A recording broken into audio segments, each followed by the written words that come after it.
Hello बच्चों, मैं नितेश शर्मा आप सभी का अपने चैनल में स्वागत करता हूं। आज के इस वीडियो में हम क्या पढ़ेंगे? आज के इस वीडियो में क्लास 12th मैक्रो इकोनॉमिक्स की जो सबसे पहली यूनिट है national income and related aggregate के कुछ इंपॉर्टेंट एमसीक्यू को सॉल्व करेंगे। तो स्टार्ट करते हैं बच्चों।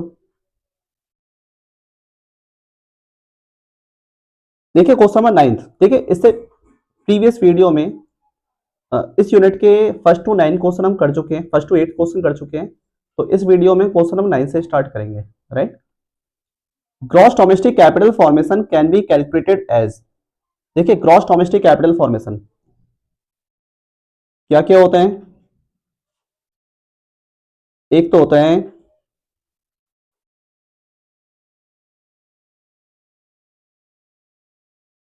ग्रॉस डोमेस्टिक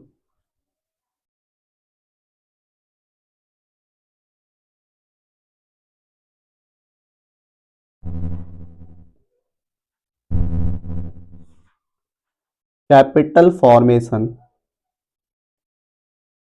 ये दो पार्ट होते हैं। राइट,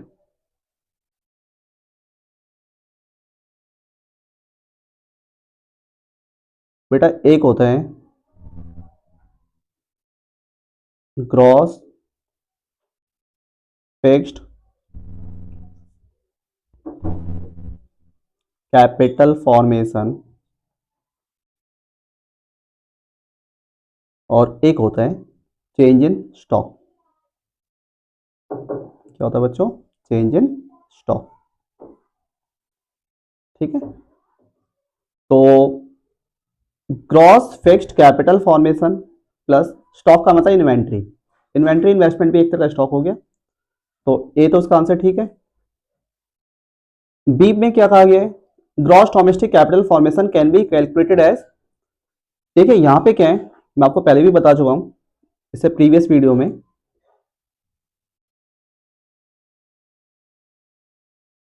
कि ग्रॉस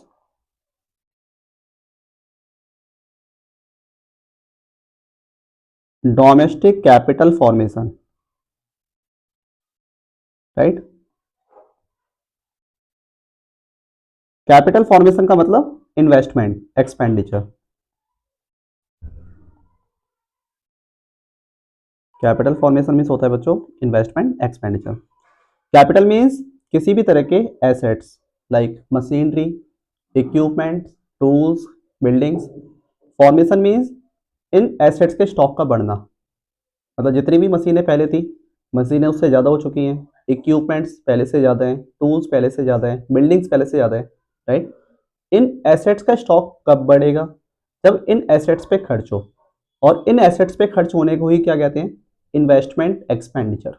राइट, क्या कहते हैं इसे? Investment expenditure. तो बच्चों देखो इन्वेस्टमेंट हर कोई करता है, चाहे वो हाउस होल्ड सेक्टर, चाहे वो फर्म, चाहे वो गवर्नमेंट हो।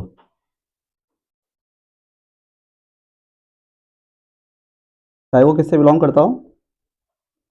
House hold sector. राइट, चाहे वो किससे बिलोंग करते हैं बेटा?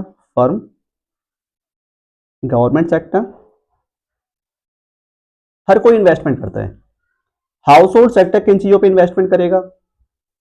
कंस्ट्रक्शन एक्टिविटीज़ पे, जैसे प्रॉपर्टी खरीद ली, प्लॉट खरीद लिया, दुकान परचेज कर ली। राइट, फ्लैट खरीद लिया। ठीक है, ये सब किसके होते हैं? हाउस होल्ड सेक्टर के इन्वेस्टमेंट हो गए। तो हाउस होल्ड सेक्टर के इन्वेस्टमेंट को कहते हैं gross residential construction investment. Right, house hold के इन्वेस्टमेंट को कहते हैं बच्चों ग्रॉस रेसिडेंशियल कंस्ट्रक्शन इन्वेस्टमेंट। ठीक है, फर्म किन चीज़ों पे इन्वेस्ट करती है? बिजनेस पे। तो फर्म के इन्वेस्टमेंट को कहेंगे gross fixed business investment. Gross business fixed investment.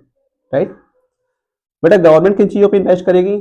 Public के वेलफेयर के लिए, स्कूल बनवा रही है, रोड बनवा रही है, हेल्थ केयर सेंटर बनवा रही है, ठीक है, ब्रिज बनवा रही है। तो गवर्नमेंट के इन्वेस्टमेंट को कहते हैं ग्रॉस पब्लिक इन्वेस्टमेंट। और इन्वेंट्री इन्वेस्टमेंट, स्टॉक भी एक तरह का इन्वेस्टमेंट हो गया। तो इसका आंसर क्या जाएगा? बी। ये ठीक है, ठीक है, बी भी इसका आंसर होगा। सी में क्या बताया गया है?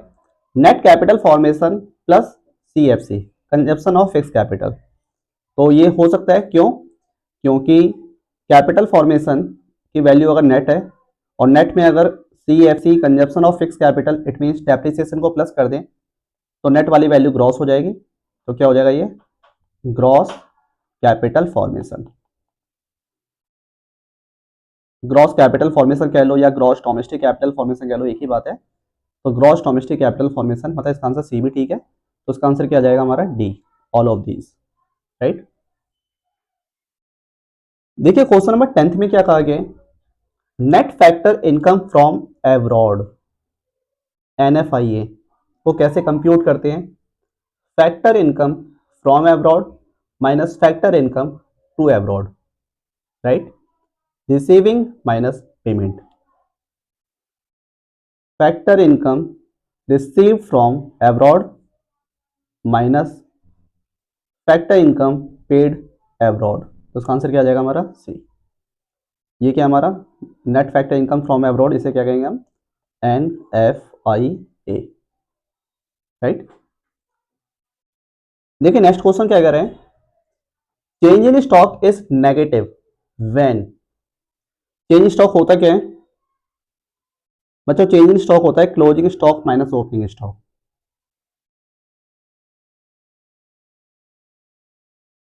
चेंज इन स्टॉक होता है हमारा closing stock minus opening stock, right. ठीक है। अब चेंज इन स्टॉक नेगेटिव कब होगा? जैसे क्लोजिंग हो कम 20, ओपनिंग हो ज्यादा 50, तो चेंज इन स्टॉक की वैल्यू कितनी हो जाएगी? -30, नेगेटिव हो गया। ठीक है, मतलब closing is less than opening, closing is less than opening, तो चेंज स्टॉक क्या आ जाएगा हमारा? Negative, right. देखिए क्वेश्चन नंबर 12 क्या कह रहे हैं? In which case net indirect tax be equal to 0। Net indirect tax की वैल्यू 0 कब रहेगी? वैसे नेट इनडायरेक्ट टैक्स का फॉर्मूला होता क्या है?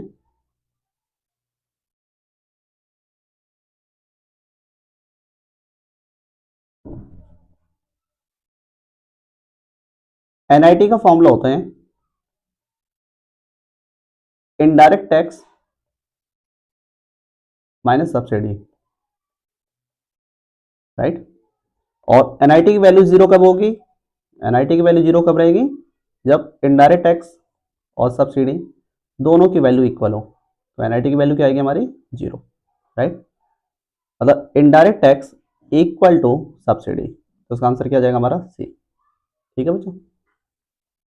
क्वेश्चन नंबर 13 क्या कह रहे हैं? If factor income is greater than market price then it means that, अगर फैक्टर कॉस्ट जो है वो मार्केट प्राइस से ज्यादा हो। करके देखते हैं। जैसे फैक्टर कॉस्ट और एक तरफ क्या है बेटा हमारा? Market price. मार्केट प्राइस से अगर फैक्टर कॉस्ट पे आते हैं तो हम क्या करते हैं? Minus net indirect tax, NIT। NIT का फॉर्मूला क्या होता है? Indirect tax minus subsidy, right. ठीक है। मान लिया जाए MP की वैल्यू है 1000, 100 लेते हैं, MP है 100, और इसमें क्या करना है? FC is greater then, FC की वैल्यू जो है ग्रेटर देन करनी है। ग्रेटर देन कब होगी? जैसे 120 रख लेते हैं। ये कब होगा? जब इनडायरेक्ट टैक्स मान लिया जाए 60 है और सब्सिडी की वैल्यू कितनी होनी चाहिए? सब्सिडी की वैल्यू 80 होनी चाहिए, राइट। तो क्या हो जाएगा ये? 120, 100 माइनस माइनस ये हो जाएगा -20, तो 100 माइनस माइनस +20 कितना आ जाएगा? 120, राइट। ऐसा कब हो रहा है? जब subsidy is greater then indirect tax, right. Subsidy is greater then indirect tax, इसका आंसर क्या आ जाएगा हमारा? सी। देखिए नेक्स्ट को कराने से पहले मैं इनकम मेथड के फॉर्मूले के बारे में आपको बता रहा हूँ कि इनकम मेथड का फॉर्मूला क्या है। मैं आपको बता चुका हूँ कि नेशनल इनकम को कंप्यूट करने के 3 टाइप के मेथड होते हैं। एक तो होता है प्रोडक्ट मेथड, जिसे हम वैल्यू एडेड मेथड भी कहते हैं। वैसे इसके और भी कई ऑल्टरनेटिव नेम है। इनकम मेथड हो गया एंड एक्सपेंडिचर मेथड, राइट। तो इनकम मेथड में नेशनल इनकम का एस्टिमेशन करते हैं इनकम के through. Income means factor income, और फैक्टर इनकम का क्लासिफिकेशन बेसिकली 3 पार्ट्स में कैटेगराइज किया जाता है, राइट। कंप्यूट कर रहे हैं नेशनल इनकम बाय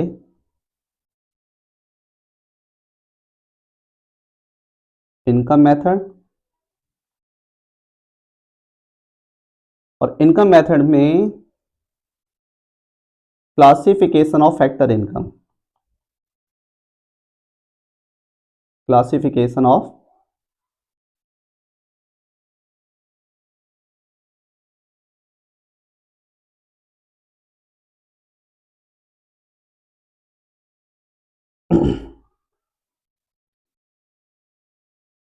कितने पार्ट्स में कैटेगराइज किया जाता है? 3 पार्ट में।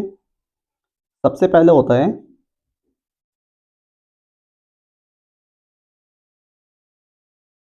Compensation of employees, right. Compensation of employees का मतलब ये होता है कि कोई भी एम्प्लॉय वर्क कर रहे हैं और उनके वर्क के बदले में जो एम्प्लॉयर है, ऑनर, उन्हें क्या पे कर रहा है? कंपनसेट पे कर रहे हैं। तो एम्प्लॉय के वर्क के बदले में जो एम्प्लॉयर उन्हें कंपनसेशन पे करेगा, 3 तरीके से पे करेगा। Wages and salary in cash, wages and salary in kinds, और employers contribution to social security schemes, right. बेटा एक तो पढ़ते हैं wages and salary in cash, एक पढ़ते हैं बेटा wages and salary in kinds, और एक पढ़ते हैं एम्प्लॉयर्स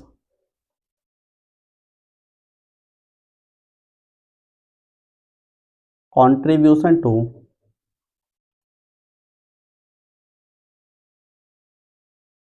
सोशल सिक्योरिटी स्कीम्स, ठीक है। देखो कैश की फॉर्म में क्या क्या होते हैं। कैश की फॉर्म में हम पढ़ते हैं वेजेस के बारे में, सैलरी पढ़ते हैं, इंसेंटिव हो गया, बोनस हो गया, कमीशन हो गया, है ना, डीए हो गया, डी अर्नेस अलोवेंस, महंगाई भत्ता, ये सब कैश की फॉर्म में होता है। Wages and salary in form of kinds, kinds की फॉर्म में क्या होता है? रेंट फ्री हाउस हो गया, ट्रांसपोर्टेशन फैसिलिटी हो गई, राइट, या एजुकेशन, हेल्थ, सब काइंड्स की फॉर्म में होते हैं। Employers contribution to social security schemes का मतलब ये होता है कि कोई भी एम्प्लॉय वर्क कर रहे हैं और उनके वर्क के बदले में उनकी सोशल लाइफ को सिक्योर करने में कंट्रीब्यूशन किसका होना चाहिए बच्चों? एम्प्लॉयर का, ना कि एम्प्लॉय का। कई बार यहाँ पे एम्प्लॉय करके दे देते हैं कंफ्यूज करने के लिए, एम्प्लॉय का, तो एम्प्लॉय को नहीं देते, कंट्रीब्यूशन एम्प्लॉयर का होना चाहिए। जैसे प्रोविडेंट फंड में कंट्रीब्यूशन एम्प्लॉयर का होना चाहिए, या इंश्योरेंस प्रीमियम, या ग्रेजुएटी, राइट। अब क्या है कि जैसे एम्प्लॉय अपना इंश्योरेंस प्रीमियम खुद पे कर रहे हैं, तो एम्प्लॉय अपना इंश्योरेंस प्रीमियम किस में से पे करेगा? अपनी सैलरी में से पे करेगा। सैलरी ऑलरेडी इंक्लूड कर लिया हमने, तो इसे दोबारा इंक्लूड नहीं करेंगे। तो कंट्रीब्यूशन एम्प्लॉयर का होना चाहिए, ना कि एम्प्लॉय का, राइट। सेकंड नंबर पे बढ़ते हैं हम, ऑपरेटिंग सरप्लस, राइट। देखिए ऑपरेटिंग सरप्लस में 2 तरह की इनकम आती है। एक तो आता है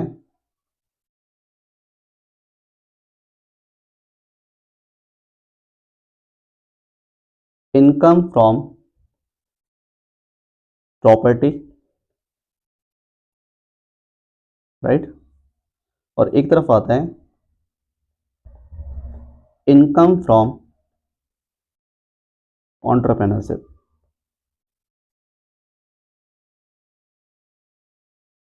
राइट। तो प्रॉपर्टी से इनकम क्या क्या होती है? रेंट,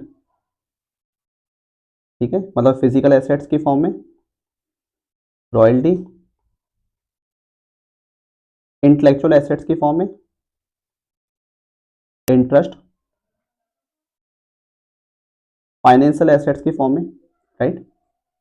अच्छा, यहाँ पे एक बात ये ध्यान देना कि इंटरेस्ट में हम केवल उस इंटरेस्ट को इंक्लूड करते हैं जो उस लोन के लिए पे किया जा रहा है जो प्रोडक्टिव पर्पस के लिए यूज हो रहे हैं। ऐसा कोई भी इंटरेस्ट जो उस लोन के लिए है जिनका हम पर्सनली यूज करते हैं, तो उस तरह के इंटरेस्ट को यहाँ पे इंक्लूड नहीं करेंगे, राइट। और इनकम फ्रॉम एंटरप्रेन्योरशिप के कितने होते, क्या होता है इसका? प्रॉफिट,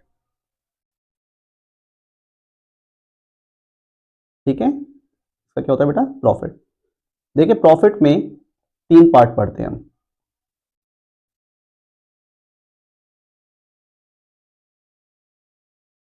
एक पढ़ते हैं डिविडेंड, डिविडेंड को डिस्ट्रीब्यूटेड प्रॉफिट भी कहते हैं, राइट। एक होता है अनडिस्ट्रीब्यूटेड प्रॉफिट, अनडिस्ट्रीब्यूटेड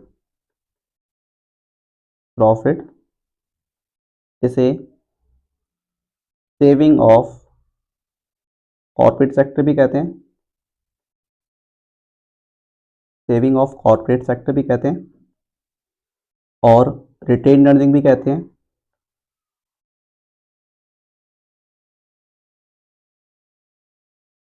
या कॉर्पोरेट सेक्टर का एक्सेस एंड सरप्लस भी है ये। कॉर्पोरेट सेक्टर का क्या है ये? Reserve and surplus, reserve and surplus, right. और तीसरा क्या है?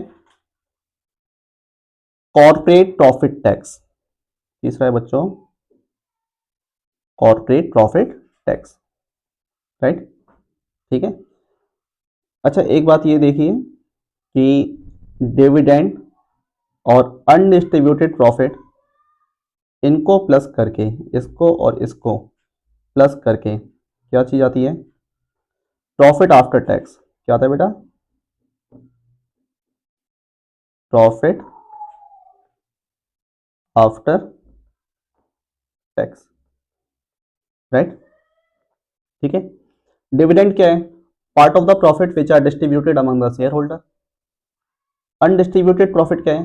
कॉर्पोरेट सेक्टर के प्रॉफिट का वो पार्ट जो कि कॉर्पोरेट सेक्टर कहीं पे डिस्ट्रीब्यूट नहीं करता, बल्कि अपना कॉर्पोरेट सेक्टर जो है वो इसे क्या कर लेता है? सेव कर लेता है, इसलिए इसे savings of private corporate sector भी कहते हैं। मतलब कॉर्पोरेट सेक्टर का रिजर्व है, कॉर्पोरेट सेक्टर का सरप्लस है ये। और इसका एक नेम और भी है, रिटेन अर्निंग। और थर्ड क्या होता है? कॉर्पोरेट प्रॉफिट टैक्स या कॉर्पोरेट टैक्स। ये कॉर्पोरेट सेक्टर के प्रॉफिट का वो पार्ट जो कि टैक्स की फॉर्म में गवर्नमेंट को पे किया जाता है, ठीक है। तो कॉर्पोरेट टैक्स तो यहाँ पे आ ही गया, राइट। और टैक्स को छोड़ के प्रॉफिट आफ्टर टैक्स का मतलब क्या है कि टैक्स के बाद जो प्रॉफिट है वो ये दो हैं, राइट, डिविडेंड और अनडिस्ट्रीब्यूटेड प्रॉफिट, ठीक है। अच्छा, इसमें ये ध्यान रखना कि अगर ऊपर की वैल्यू दी हुई है तो नीचे की वैल्यू को कंसिडर नहीं करते। अगर प्रॉफिट दिया है और डिविडेंड भी दिया है तो डिविडेंड कुछ नहीं है, फिर नहीं लेंगे, ठीक है। ऑपरेटिंग सरप्लस दिया है, रेंट भी गिवन है, तो ऑपरेटिंग सरप्लस लेंगे, रेंट नहीं लेंगे, ठीक है। थर्ड होता है mixed income of self employed. Third क्या है बच्चों? Mixed income of self employed, right.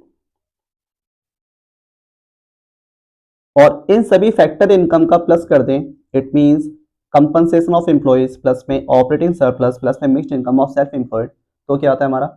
NDP at FC, net domestic product at factor cost, right. क्या आएगा बच्चों? Net domestic product at factor cost, it means NDP at FC, ठीक है। Income method पे base आगे के कुछ हमारे एमसीक्यू हैं, तो स्टार्ट करते हैं, उन्हें सॉल्व करते हैं बच्चों। देखिए क्वेश्चन नंबर 14 क्या कह रहे हैं, which of the following correctly represents value of national income. ठीक है, इनमें से क्या चीज़ है नेशनल इनकम होगी। इनकम मेथड का यूज है, और इनकम मेथड में देखिए COE compensation of employees plus operating surplus OS plus में MISE का मतलब mixed income of self employed. ठीक है, आपने देखा होगा कि हमने हर चीज प्लस की है, कंपनसेशन ऑफ एम्प्लॉइज भी प्लस किया है, ऑपरेटिंग सरप्लस भी प्लस किया है, और मिक्स्ड इनकम भी प्लस किया है, राइट। और हर तीनों को प्लस करते हैं तो क्या आता है, NDP एट FC, मैंने भी अभी आपको बताया NDP एट FC। और NDP एट FC में अगर हम NFIA प्लस कर दें, net factor income from abroad, तो क्या आएगा हमारा NNP एट FC, जिसे हम क्या बोलते हैं बच्चों, national income, national income, right. तो इन तीनों को प्लस करके NDP एट FC आ गया, और प्लस में हमने NFIA कर दिया, तो क्या आ जाएगा हमारा NNP at FC means national income, right. तो उसका आंसर क्या आ जाएगा हमारा ए। नेशनल इनकम मतलब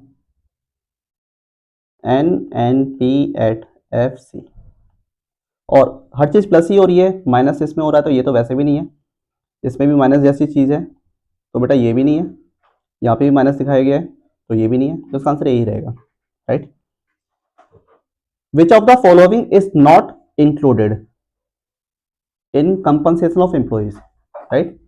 तो कंपनसेशन ऑफ एम्प्लॉइज में क्या चीज इंक्लूड नहीं होगी, मैंने आपको बताया था अभी फॉर्मूले में, देखिए फॉर्मूले में देखिए, कंपनसेशन ऑफ एम्प्लॉइज में क्या क्या चीज इंक्लूड है, wages and salaries in cash, wages and salaries in kind, और employers contribution to social security schemes. Employ का नहीं था, right. Wages and salaries in cash ये होगा, wages and salaries in kind ये भी होगा, employers contribution to social security schemes ये भी होगा, एम्प्लॉयर का ठीक दिया हुआ है, बट यहाँ पे एम्प्लॉय का दिया हुआ है सी में। तो मैंने आपको बताया था कि कंट्रीब्यूशन एम्प्लॉयर का होना चाहिए, एम्प्लॉय का नहीं होना चाहिए, और नॉट के केस में पूछा गया है, तो उसका आंसर क्या आ जाएगा हमारा सी, राइट। देखिए क्वेश्चन नंबर 16 क्या कह रहे हैं, which of the following is not a component of operating surplus. इनमें से ऑपरेटिंग सरप्लस का कौन सा कॉम्पोनेंट नहीं है, नॉट है, राइट। देखिए ऑपरेटिंग सरप्लस के बारे में मैंने आपको क्या बताया था, ऑपरेटिंग सरप्लस में क्या क्या चीज आती है, रेंट हो गया, रॉयल्टी है, इंटरेस्ट है, और प्रॉफिट है। रेंट है, रॉयल्टी है, इंटरेस्ट है, प्रॉफिट है, राइट। तो रेंट है, रॉयल्टी है, इंटरेस्ट है, और प्रॉफिट होना चाहिए, और नॉट का है तो compensation of employees operating surplus का पार्ट नहीं है, तो इसका आंसर क्या जाएगा हमारा डी, राइट। देखिए क्वेश्चन नंबर 17 क्या कह रहे हैं, which of the following is a synonym of undistributed profit. मतलब अनडिस्ट्रीब्यूटेड प्रॉफिट के और कौन कौन से नेम है, तो मैंने आपको बताया था कि अनडिस्ट्रीब्यूटेड प्रॉफिट के और कौन कौन से नेम है, savings of private corporate sector ये भी नेम है इसका, मतलब इसे इस नाम से भी जानते हैं, रिजर्व एंड सरप्लस ये भी है, और रिटेन अर्निंग भी है, तो इसका आंसर क्या आ जाएगा हमारा डी, राइट।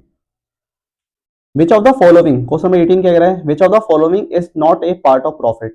इनमें से प्रॉफिट का पार्ट कौन सा नहीं है, मैंने आपको बताया था प्रॉफिट के 3 पार्ट होते हैं, डिविडेंड, कॉर्पोरेट टैक्स, और अनडिस्ट्रीब्यूटेड प्रॉफिट।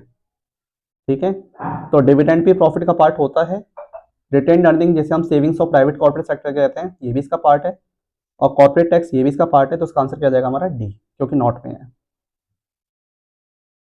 देखिए क्वेश्चन नंबर 19 क्या है, जीडीपी डिफ्लेटर। देखिए जीडीपी डिफ्लेटर को हम प्राइस इंडेक्स नंबर भी कहते हैं, प्राइस इंडेक्स भी कहते हैं, इसका एक दूसरा नेम है, प्राइस इंडेक्स भी कहा जाता है इसे,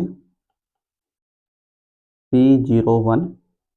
और प्राइस इंडेक्स का फॉर्मूला क्या होता है, नॉमिनल जीडीपी, जीडीपी कह लो या इनकम कह लो एक ही बात है, divide by real GDP into 100 into 100। देखिए मैं आपको इसमें एक एडिशनली एक चीज़ और बताता हूँ। नॉमिनल जीडीपी को national income at current price भी कहते हैं।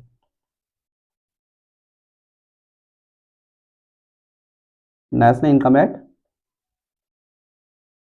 करंट प्राइस के नेम से भी जाना जाता है। और रियल जीडीपी को और क्या कहते हैं? नेशनल इनकम एट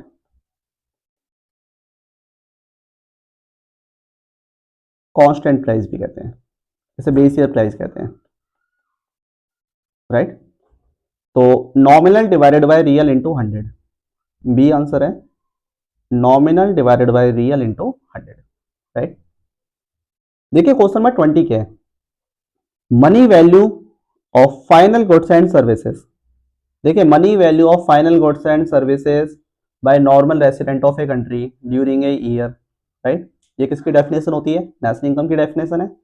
और नेशनल इनकम को अगर बेस ईयर की प्राइस पे कंप्यूट करते हैं, बेस ईयर का मतलब current price, sorry constant price, तो इसे क्या बोलते हैं? National income at constant price. और national income at constant price जो है इसका दूसरा नाम क्या है? Real GDP. तो इसका आंसर क्या हो जाएगा? Real income, right. ठीक है, तो आज की क्लास के लिए इतना काफ़ी है। बाकी नेक्स्ट वीडियो में नई नए टॉपिक के साथ मिलेंगे। ओके बच्चों।